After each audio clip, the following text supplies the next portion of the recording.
Bom, então nós encerramos, né, nosso último contato dizendo para você que você iria optar pelo bilhete. Por que você ia optar pelo bilhete? Porque o seu objetivo não é sensibilizar, o seu objetivo é informar.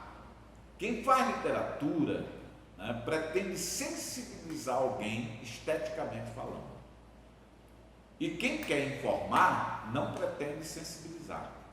A pessoa que pretende informar, ela pretende passar uma informação para alguém. Então, é isso que nós vamos ter como dominante no quinhentismo, até chegar ao ano de 1600, quando nós temos a publicação da Prosopopeia, do Bento Teixeira, né? E aí, na construção da Prosopopeia, nós temos toda a cultura do barroco, né? Começando a ter repercussão no Brasil, dada a chegada dos jesuítas em 1530, né? E a própria produção literária dos jesuítas, né? Que trazem essa questão da discussão da contra-reforma, né? Do bifrontismo, né? O que é esse bifrontismo? São as duas culturas, né? A que considera renascentista, que nós vimos na literatura portuguesa, né? E a cultura medieval, né? Uma, né? Buscando pedaços da outra ou buscando fusionismo com a outra, né? Então nós saímos de uma concepção em que nós tínhamos na mentalidade cultural do homem renascentista, né? A questão do antropocentrismo, né? Para termos no barroco a retomada do que veio antes disso, que era a cultura teocêntrica. Então, o momento que eu tenho o fusionismo, né, dessas duas questões, né, colocadas aí como é que eu poderia dizer, como um paradigma, né, para a cultura do homem barroco, nós temos então a construção de uma linguagem que corresponde ou que mais ou menos esteticamente se torna, né, emblemática desse modelo de concepção. E aí, o que nós vamos ter como dominante desta linguagem já é diferente do que eu tinha nos textos historiográficos dos anos de 1500. Qual é essa diferença? Para representar, por exemplo, esse bifrontismo, para representar essa contradição do mundo medieval, né? Eu tenho que usar as imagens ou as figuras representativas desse universo contraditório.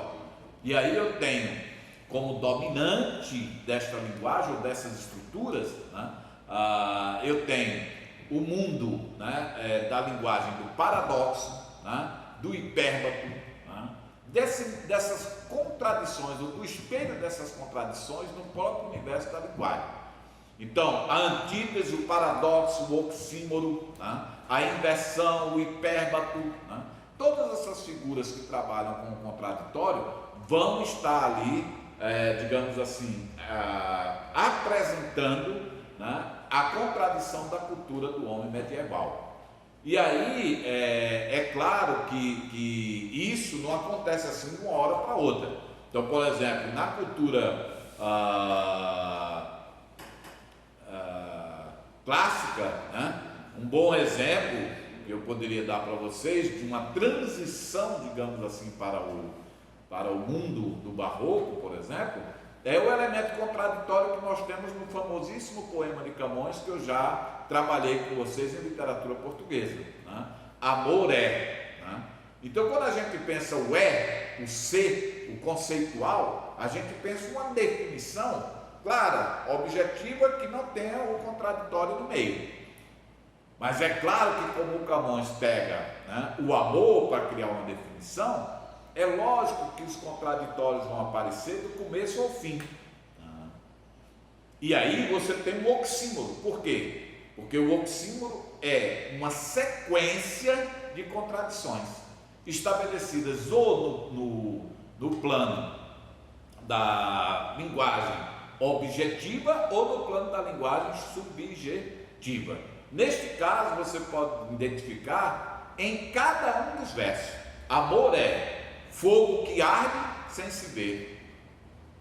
Como é que é fogo e ninguém vê? Ferida que dói e não se sente. Contentamento, descontente. Dor que desatina sem doer. Como é que pode ser dor sem doer? Percebe? E é isso que nós vamos ter. E quem é o grande representante dessas contradições dentro da literatura brasileira? Em parte literatura portuguesa também. Bom, dentro da literatura brasileira e portuguesa de prosa, digamos assim, e eu vou colocar entre aspas, né, aparecem os sermões do padre Antônio Vieira.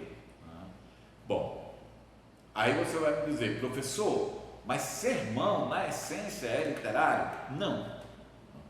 É por isso que o Antônio Vieira, até hoje, há uma discussão muito grande, né, se o que ele fazia era ou não literatura. Né? Para mim, por exemplo, não era. Né? Primeiro pelo modelo, como vocês mesmos poderiam ter me questionado, né? O sermão não é um modelo essencialmente literário, né? Aliás, muito mais o sermão é usado no sentido pedagógico da coisa. Você, quando vai lá para a sua missa, para a igreja, o padre faz o sermão, né? Buscando, né, ensinar, né, os preceitos do catolicismo ou da religião que você estiver assistindo o discurso, né, a oratória do padre. E era isso que o Vieira fazia naquela época, né? Mas porque existem várias figuras, várias questões a serem abordadas no discurso do Vieira. Sim, mas nenhuma delas é literatura.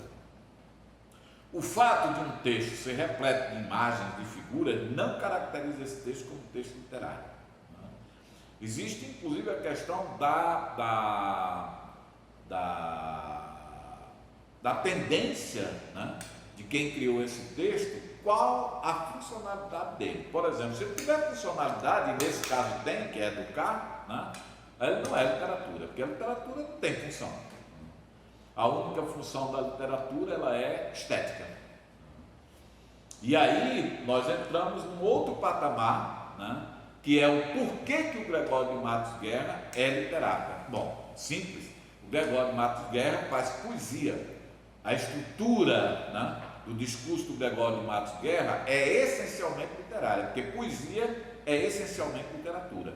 E aí ele faz em 4, né, espécies, né, ou gêneros: a poesia lírica, a sacra, a satírica, né, e a poesia que você enxovalha, né? Então você tem quatro tipos de poesia, né, que você tem aí no Gregório de Matos, né? Há uma certa dominância, né, de uma forma clássica, que é o soneto, mas a poesia do Gregório de Matos, né, é essencialmente uma poesia lírica.